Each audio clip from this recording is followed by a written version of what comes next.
Alors, les déjeuners Partage Espoir et Vie ont lieu une fois tous les 2 mois. Et le but de ces déjeuners, c'est de faire entendre le témoignage de vie chrétienne, de quelqu'un qui a expérimenté la puissance de Dieu dans sa vie et dont la vie a été transformée et souhaite vous le partager. Notre conférencier aujourd'hui, Darius, est né en Côte d'Ivoire et c'est à la suite du décès de plusieurs membres de sa famille il y a une question qui a été activée d'une façon beaucoup plus importante dans son esprit, dans son cœur. La question de la vie après la mort. Qu'est-ce qu'on devient lorsque notre corps actuel arrête de vivre? Et cette question-là a continué à tourner dans son esprit et dans son cœur jusqu'à ce qu'en 1986, lors d'une conversation avec quelqu'un, on lui a parlé d'une personne qui avait transformé la vie de quelqu'un d'autre. Et puis, cette conversation-là a mené à d'autres choses. Et puis, on va simplement l'accueillir ce matin pour entendre ce qu'il a à nous dire. Est-ce qu'on peut lui souhaiter la bienvenue ce matin? Monsieur Darius Tsé.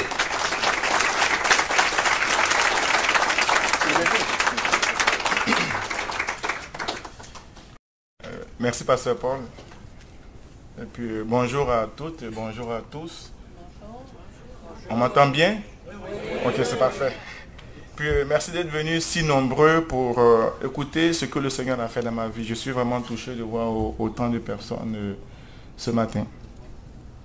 Et vous savez, quand vous avez passé plus de la moitié de votre vie comme chrétien, à ce moment, ça devient difficile de retrouver un peu les événements. Et puis, j'aimerais dire merci au pasteur David qui, par ses questions, a pu susciter en moi, du moins réveiller en moi certains souvenirs et puis que je vais partager avec vous ce matin.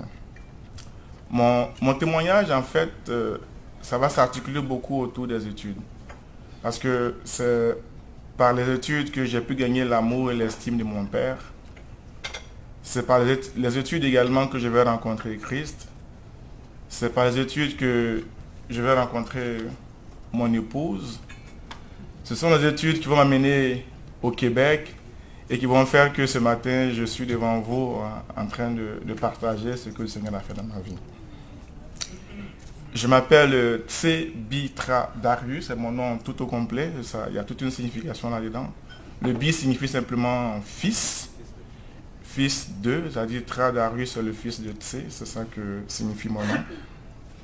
Et je suis né en Côte d'Ivoire il y a de cela 46 ans, dans une famille polygame, donc mon père avait plusieurs femmes, et puis dans une famille où, au lieu d'adorer le Créateur, on adorait la créature.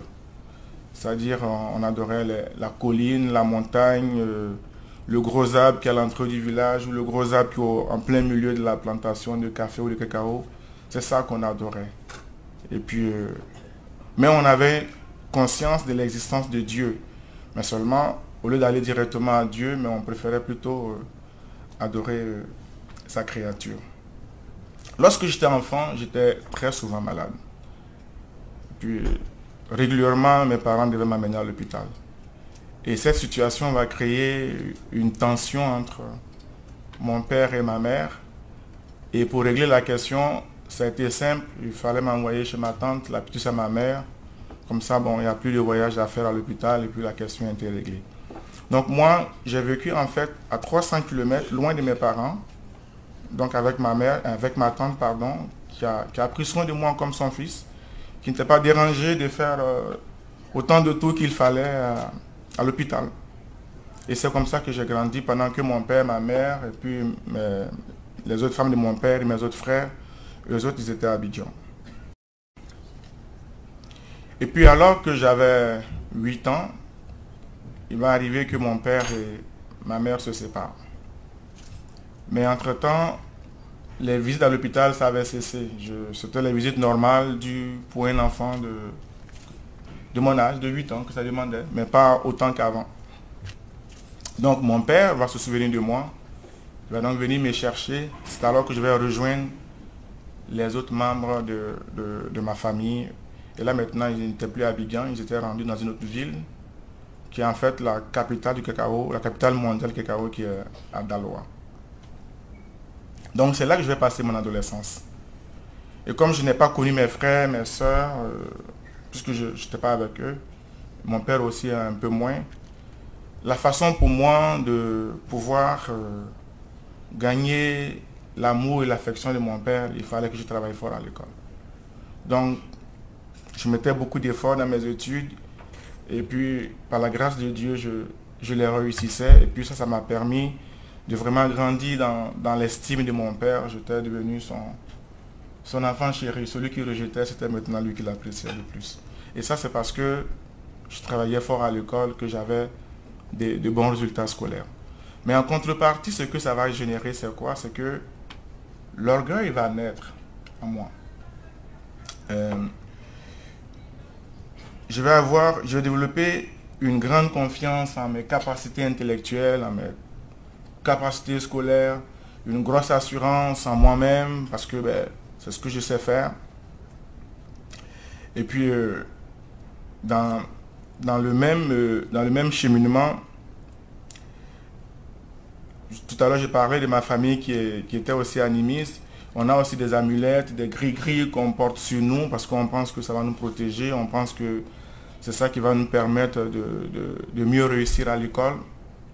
Donc, je vais également placer aussi une grande confiance dans ces gris-gris-là. Jusqu'à ce que je commence mon secondaire 1 jusqu'au secondaire 4 dans ce qu'on appelle en Côte d'Ivoire, j'étais au lycée 1 de Daloa. Et là, le Seigneur, j'étais à l'internat, enfin j'étais en pension. Mais souvent je vais dire internat, mais comprenez, ça veut dire que j'étais en pension. C'est l'expression qu'on emploie habituellement en Côte d'Ivoire. Et là, je vais rencontrer un groupe de chrétiens. Donc des amis avec qui on partageait le même dortoir. Et eux autres, ils vont commencer à me parler de Christ. On va avoir de grosses discussions sur Jésus-Christ. Et puis, en même temps, comme je le disais tantôt, l'orgueil va naître. Et ça, même si on te pose des questions qui t'amènent à te questionner sérieusement, à cause de l'orgueil qui est là, tu ne lâches pas le morceau parce que tu restes convaincu que c'est toi qui as. Et comme je vais le répéter, l'orgueil c'est la chose qui nous éloigne de Dieu.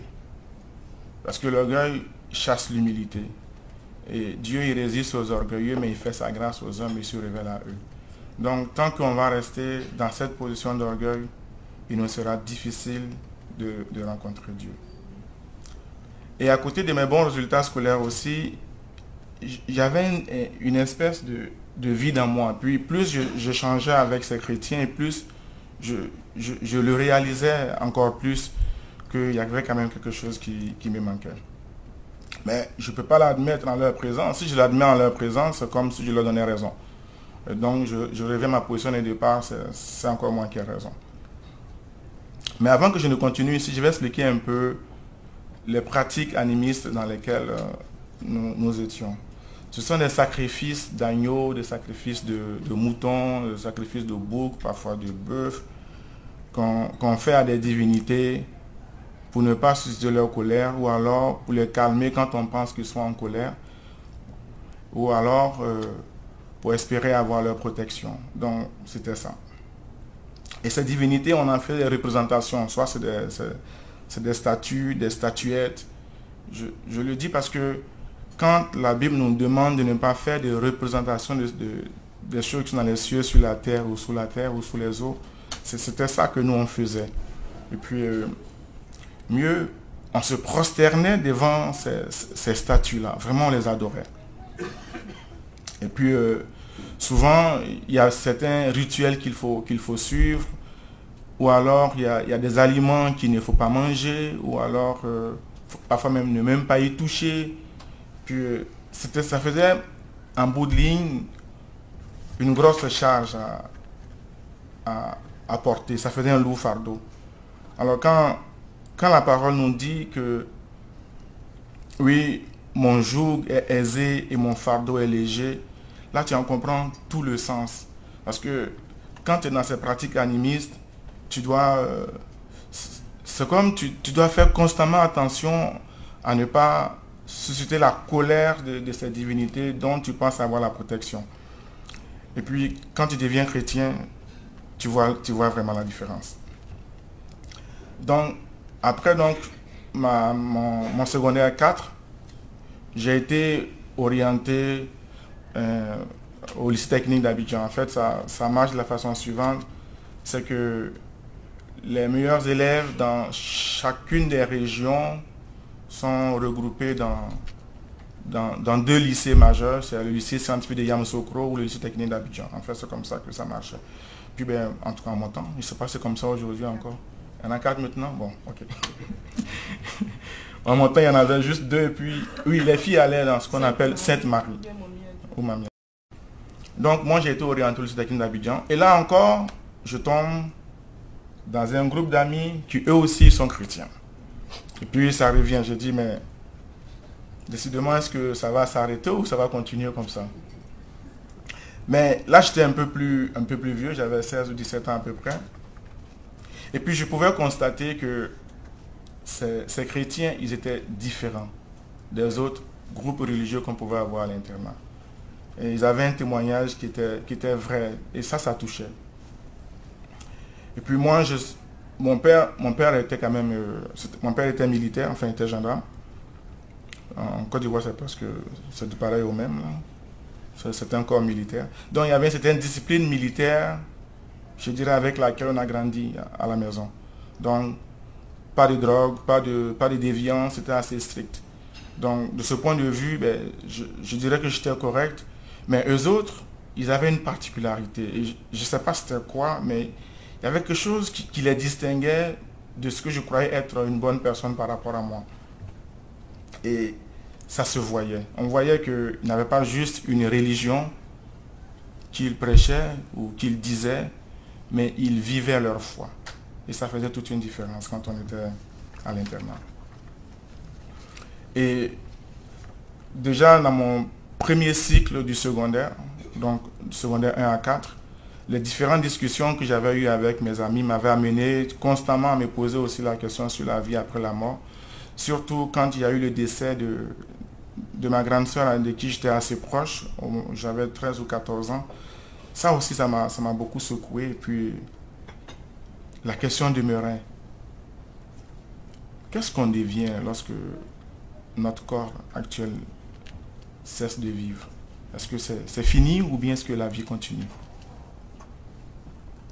Est-ce que les gris-gris, les amulettes que j'avais sur moi pouvaient me garantir de quoi par rapport à ça? Et j'étais assez troublé quand même, je dirais. Puis mes amis me rappelaient souvent la question du paradis, de l'enfer, tout ça. Puis, est-ce que si je mourais aujourd'hui, je me retrouverais au paradis avec Christ, avec la vie éternelle pour toujours, ou bien est-ce que je me retrouverais dans le feu ardent? Alors, j'ai décidé de faire... J'aimais beaucoup raisonner sur ça. Alors, j'ai décidé de mener un raisonnement assez simple.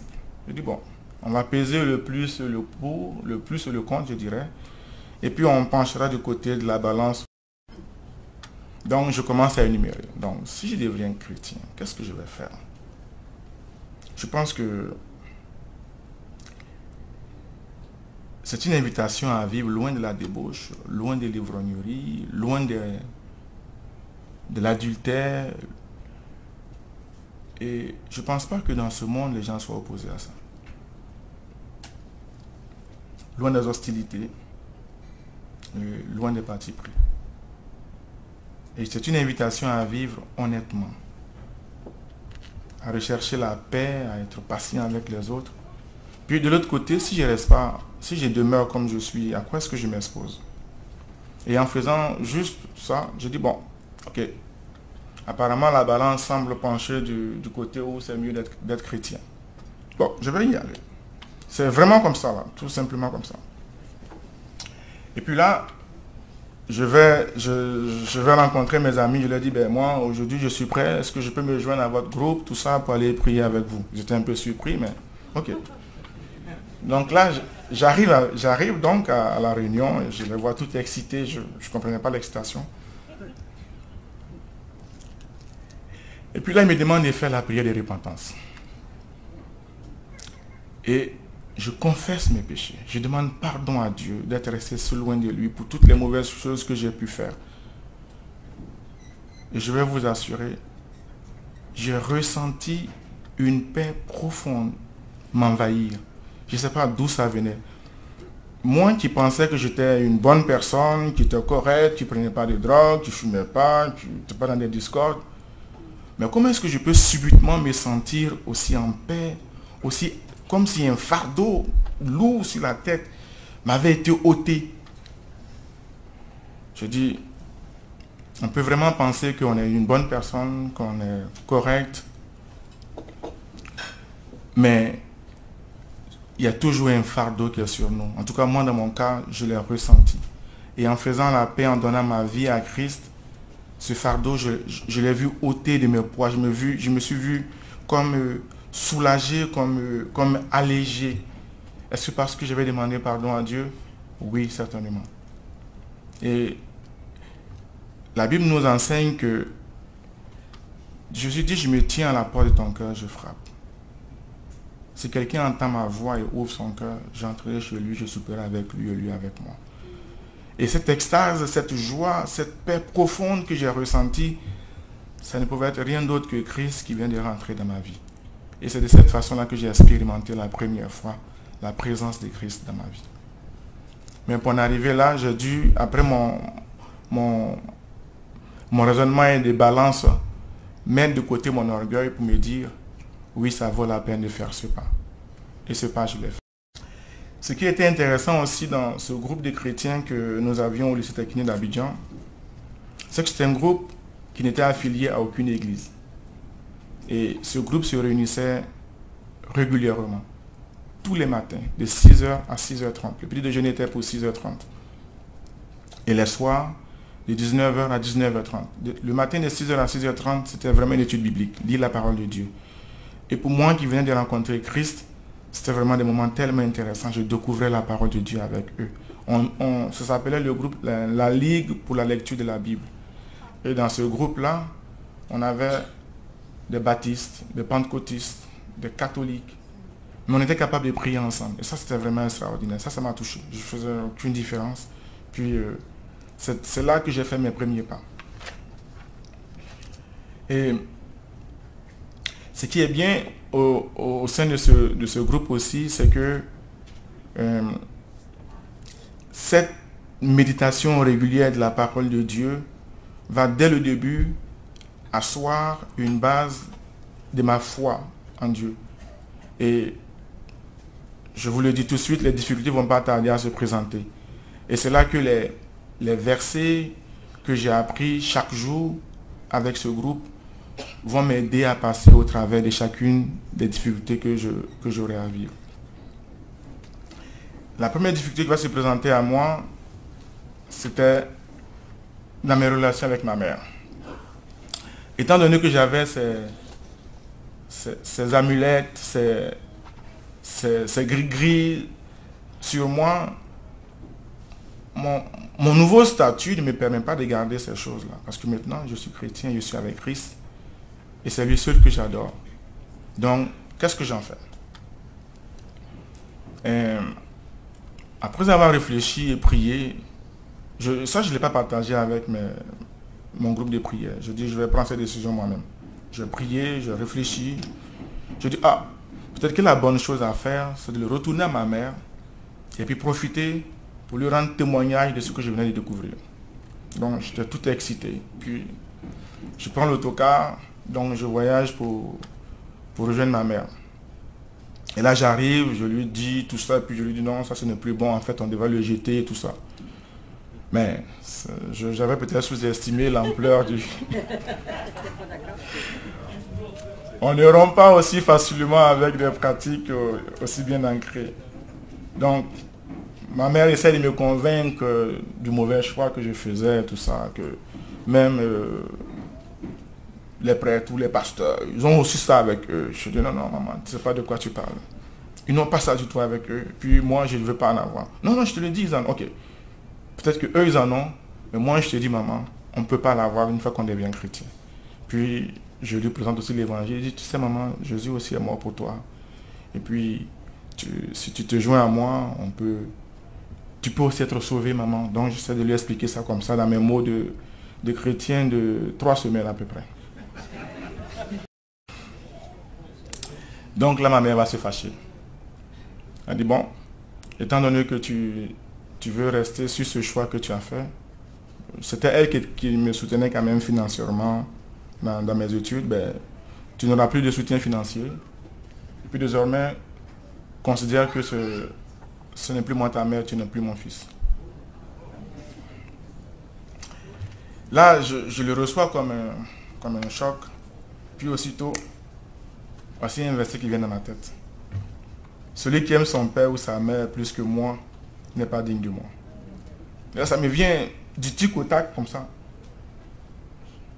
J'étais déçu, j'étais peiné, mais c'était ça le verset qui m'est venu aussitôt, quand ma mère m'a parlé. Je dis, bon maman, ben, je dois retourner à Abidjan, donc je vais repartir. Mais au moins, elle m'a donné l'argent pour payer mon transport pour retourner à Abidjan.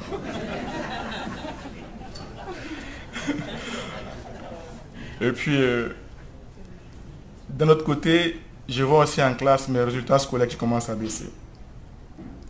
Mais je savais qu'il y avait un prix à payer en devenant chrétien. Mais j'étais convaincu que j'avais choisi la bonne part. Donc il n'était plus question pour moi de retourner en arrière. J'avais fait un gros pas en pilant sur mon orgueil pour faire ce pas et accepter Christ dans ma vie comme mon sauveur et mon Seigneur. Donc pour moi c'était clair que même si l'ennemi attaque de toutes parts, il n'est plus question pour moi de retourner. Et puis, c'est ainsi que je continue mon cheminement. Par la suite, il va se produire un deuxième choc. Quand on est en terminale, c'est-à-dire à la fin du cégep, on passe un examen national pour entrer à l'université. Et puis en Côte d'Ivoire, il y a tellement peu de places pour faire les études supérieures que ce n'est pas tous ceux qui réussissent à cet examen national qui auront la possibilité de faire des études supérieures. Ça veut dire combien de fois ici au Québec, je dirais au Canada, on est choyé d'avoir la possibilité de pouvoir étudier, ça c'est pas permis partout. Donc, à la fin je réussis donc à mon examen, on appelle ça le baccalauréat. Donc je le réussis, puis avec quand même de bonnes notes. Puis ma mère, qui a son cousin, qui est professeur à l'université et en même temps membre de la Commission nationale d'orientation, me dit, mais va voir ton oncle, il pourrait t'aider pour ton orientation. Tac, un verset qui me vient dans la tête. Ne vous conformez pas au monde actuel, mais soyez transformés par le renouvellement de l'intelligence afin de discerner quelle est la volonté de Dieu, ce qui est bon, agréable et parfait. C'est une pratique qu'on a dans le monde. Normalement, ça doit se passer de façon équitable. C'est les meilleurs qui sont orientés. Il n'est pas question qu'on fasse des interventions pour être orienté. Alors j'ai dit à ma maman, mais c'est parce que Dieu veut, et puis c'est parce qu'on devrait faire. Puis je n'ai pas à m'inquiéter, Dieu va s'en occuper.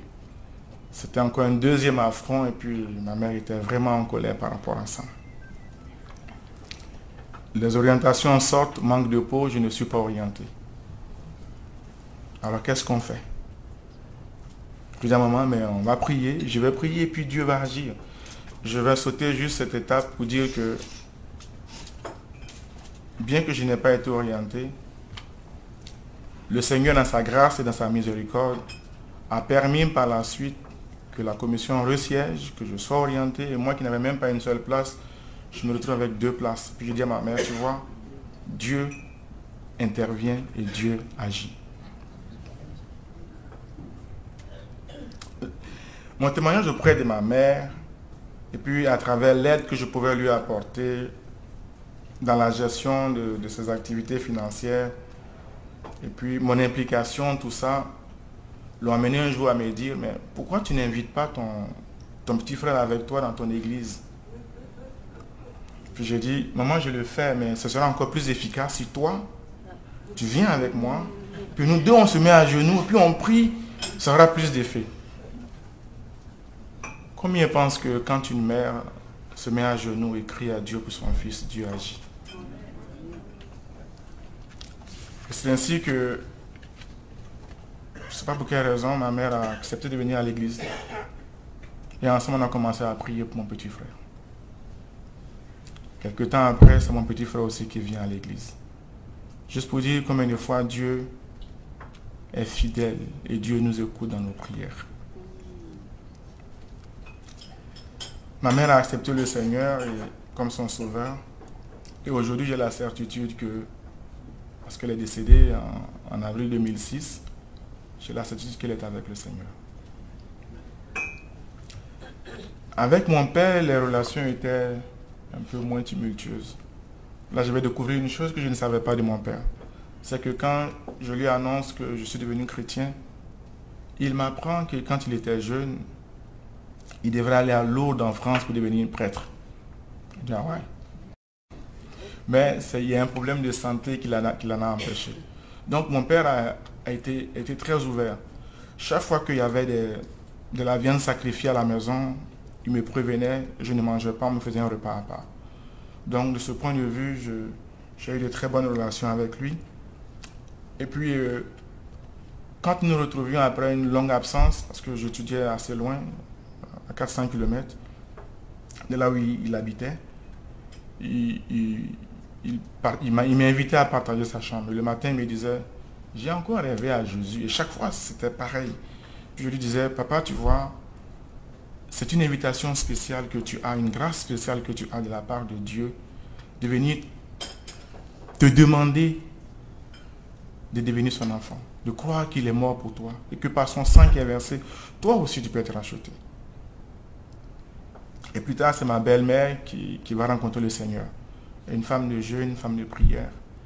Et puis ensemble, par la prière, par le jeûne, ensuite mon père, ensuite mes autres frères et sœurs. Et c'est comme ça que, par la grâce de Dieu, toute ma famille a fini par accepter le Seigneur. Mais je ne terminerai pas sans parler de ma rencontre avec mon épouse.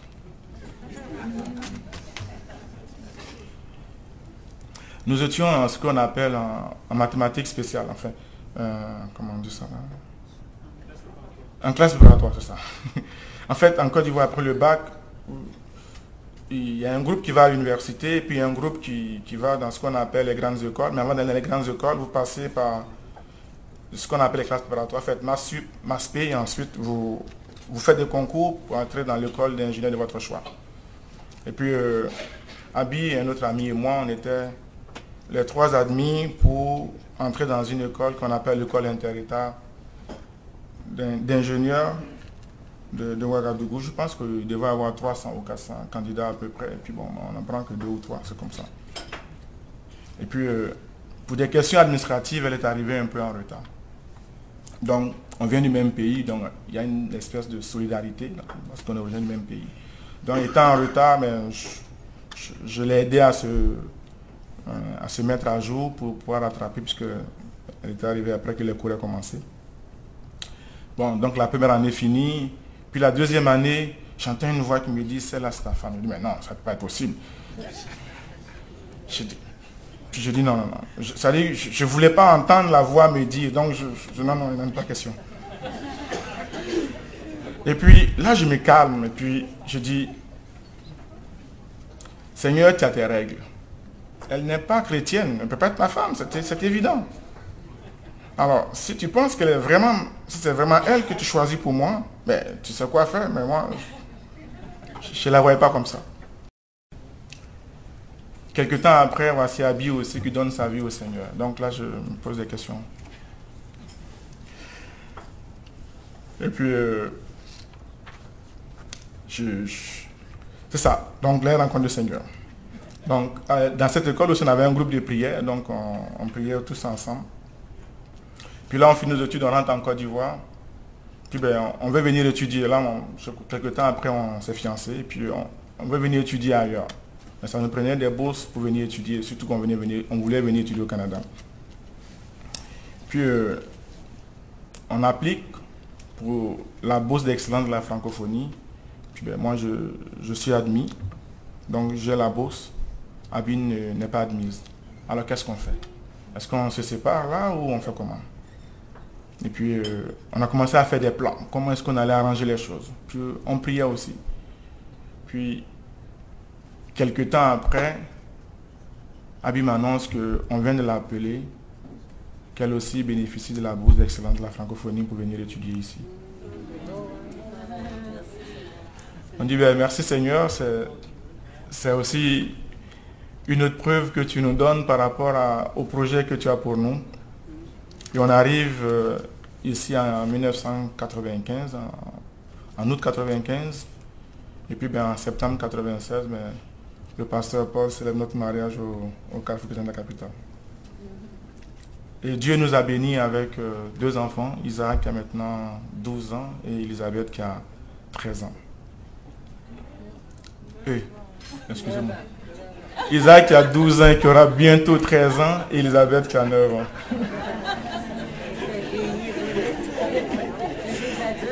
Bon.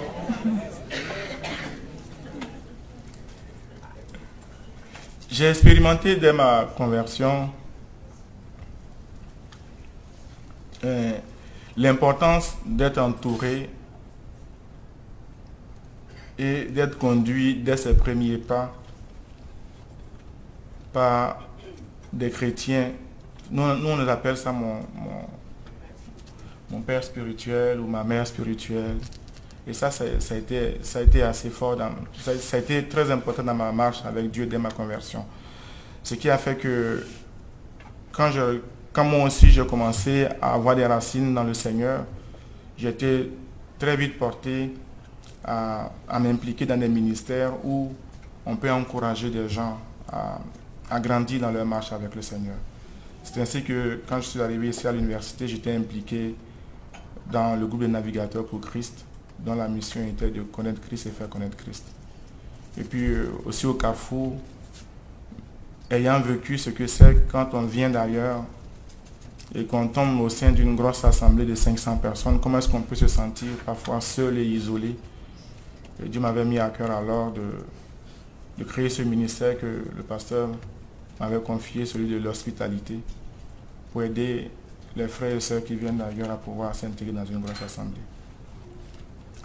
Je terminerai mon témoignage en disant que ce qui a été un gros frein et qui m'a gardé longtemps avant de rencontrer le Seigneur, ça a été l'orgueil. Chacun ici est capable d'identifier qu'est-ce qui a été leur frein au départ, avant qu'ils ne rencontrent le Seigneur, ou qu'est-ce qui est leur frein actuellement, ce qui les bloque, qui fait qu'ils n'arrivent pas à faire ce pas. J'encourage ceux qui sont encore en train de se poser des questions que faites le pas et vous verrez que c'est une vie merveilleuse et agréable que vous pouvez avoir avec Dieu. Que le Seigneur vous bénisse. Amen.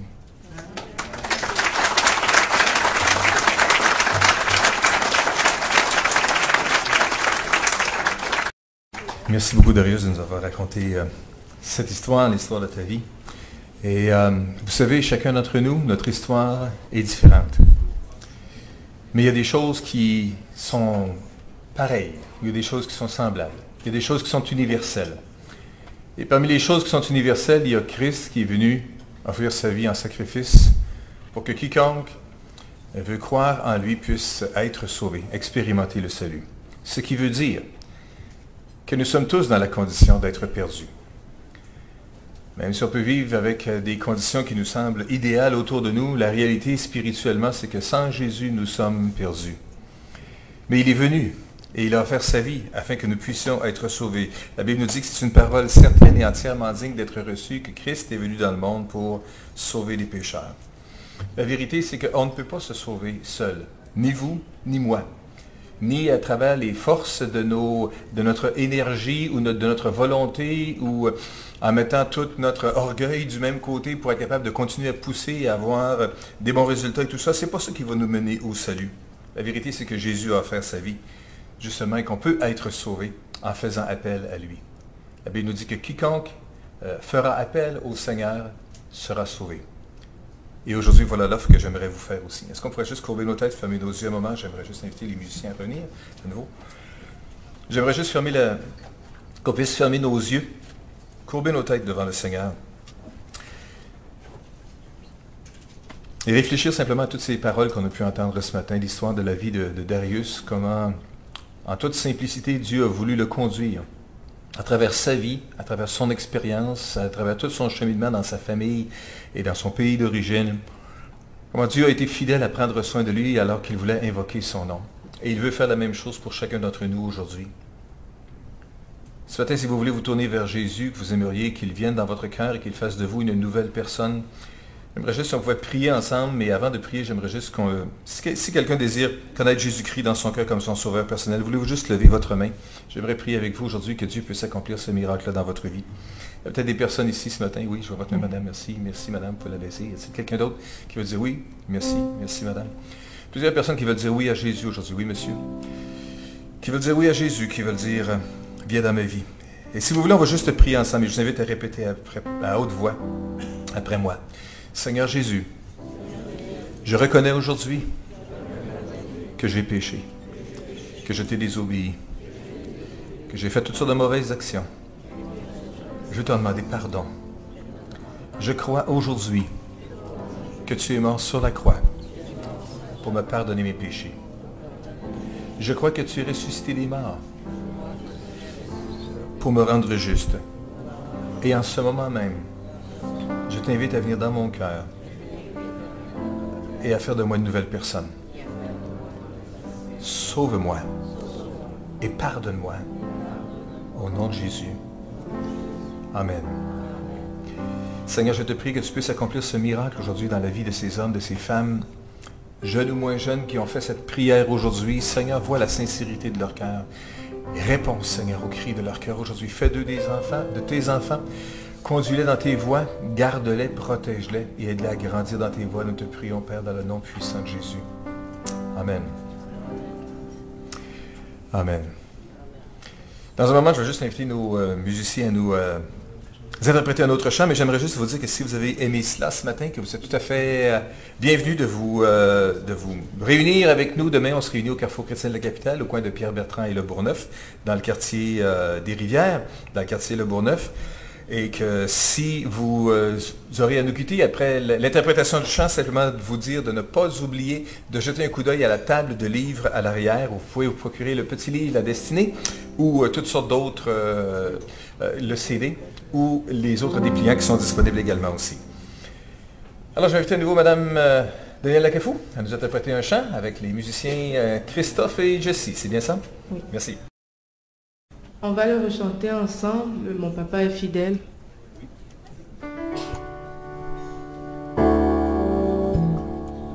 Je chanterai de tout cœur les merveilles de mon papa Yahweh.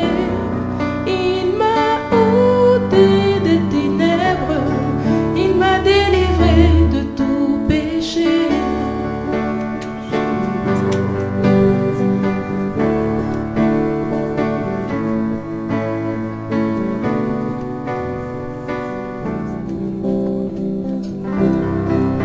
Je chanterai de tout cœur les merveilles de mon papa Yahweh.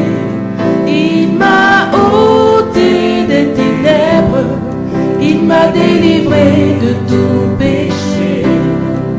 Je chanterai de tout cœur les merveilles de mon papa Yahweh. Il m'a ôté des ténèbres, il m'a délivré de tout péché. Mon papa est fidèle, il ne m'abandonne jamais. Je n'ai plus rien à craindre, car Yahweh m'a libéré. Oui, mon papa, il est fidèle, il ne m'abandonne jamais.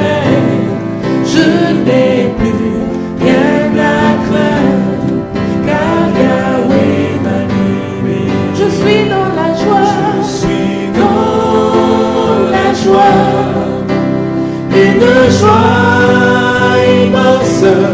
Je suis dans l'allégresse, car Yahweh m'a libéré. Je suis dans la joie. Je suis dans la joie.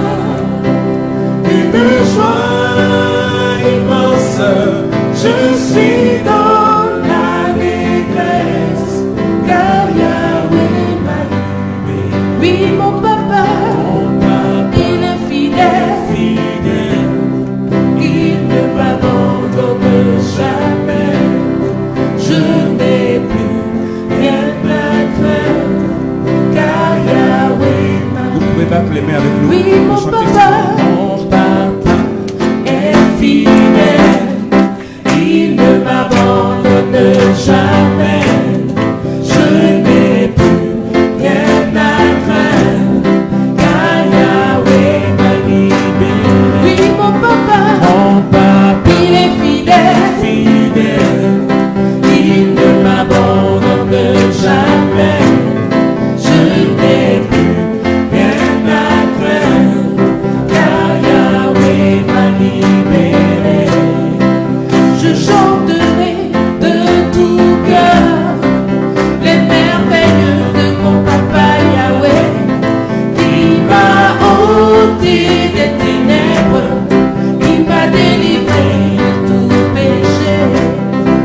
Je chanterai de tout cœur les merveilles de mon papa Yahweh, qui m'a ôté des ténèbres, qui m'a délivré de tout péché. Dis-lui, mon papa, tu es fidèle. Est fidèle. Il ne m'abandonne jamais.